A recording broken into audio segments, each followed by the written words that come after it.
Dixon tech company एक electronic manufacturing company है जहां इनके मेजर ऑपरेशन है consumer electronics, lighting, home appliance और सीसीटीवी कैमरा। मार्केट शेयर को देखें तो आपको एक चीज क्लियर होगी कि रिलायंस ने इनसे ही पार्टनरशिप क्यों की।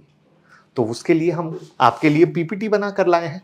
तो यहाँ पर मार्केट शेयर देख लीजिए। तो वॉशिंग मशीन के कंपोनेंट्स बनाने में इनका मार्केट शेयर 43% का, एलईडी टेलीविजन कंपोनेंट बनाने में 50% का और एलईडी सीएफएल लाइट बनाने में 39% का। तो धमाका है ना। तो धमाका को पकड़ने की बात हो सकती है। तो शायद ये रीजन है कि हो सकता है, ऑफिशियल नहीं है। ये उम्मीद किया जा रहा है कि जब इतना दिग्गज कंपनी इंडिया में बैठा है तो बाहर की क्या बात। और रेवेन्यू की बात करें तो उसके भी नंबर आपको दिखा देता हूं।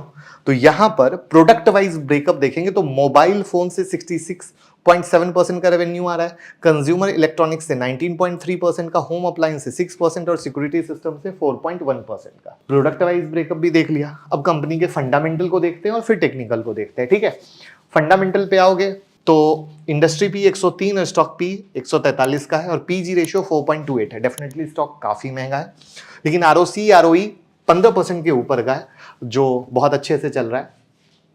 अगर आप नेट प्रॉफिट पे नजर डालोगे तो लगातार बढ़ता जा रहा है। सिंपल भाषा में रखते हैं, ज्यादा डिटेल में नहीं जाते। ईपीएस अगर आप देखो तो लगातार बढ़ता जा रहा है और किसी भी कंपनी का नेट प्रॉफिट बढ़ रहा है, ईपीएस बढ़ रहा है, इससे अच्छी बात कुछ नहीं हो सकती है। वहां पे ओपीएम परसेंटेज अगर देखो तो ये 5% 4% के करीब का ओपीएम परसेंटेज मेंटेन कर रहे हैं। अगर हम इन्वेस्टर पे आते हैं तो प्रोमोटर के पास 33.44% की होल्डिंग है, एफआईआई के पास 17.85% और डीआईआई के पास 27.01% की होल्डिंग है। वहां पे चार्ट पैटर्न पे देखेंगे तो पहले मैं एक लर्निंग दिखाना चाहूंगा। ये स्टॉक पहले भी स्प्लिट हुआ है, अगर आपको ना पता हो तो मैं बता दूं कि इससे पहले भी बम्पर रिटर्न दिए थे, फिर स्टॉक स्प्लिट हुआ था। बट मैं जो सबसे इंपॉर्टेंट लर्निंग लाना चाहता हूं वो है ये वक्त जब स्टॉक स्प्लिट के बाद ये शेयर यहां पर इस तरीके से फंस गया था।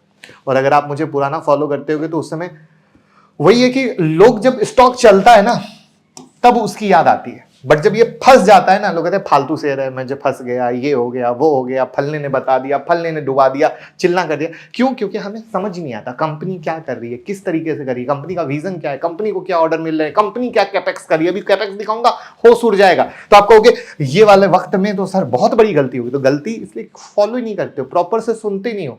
बस आपको क्या लगता है आपने कुछ खरीदा और रॉकेट हो जाना चाहिए, ऐसा नहीं होता है। इसीलिए मैं क्या होता हूं, मैं कोई बाय सेल की टिप्स नहीं देता, मैं सिखाता इस तरीके से हूं कि दिमाग में स्ट्रेट घुसे। और जब दिमाग में घुसता है ना तो डर नहीं लगता है। इंसान को डर इसीलिए लगता है पता ही नहीं होता, किसी के कहे सुने पे लेते।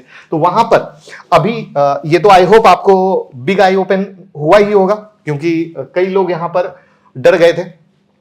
यहां पर अगर प्राइस एक्शन बेस्ड आते हैं तो यहां पर ये एक डबल टॉप का ब्रेकआउट हुआ है। इससे ज्यादा फिलहाल इसमें कोई कहानी है नहीं। और मैं आपको कैपेक्स दिखाता हूं।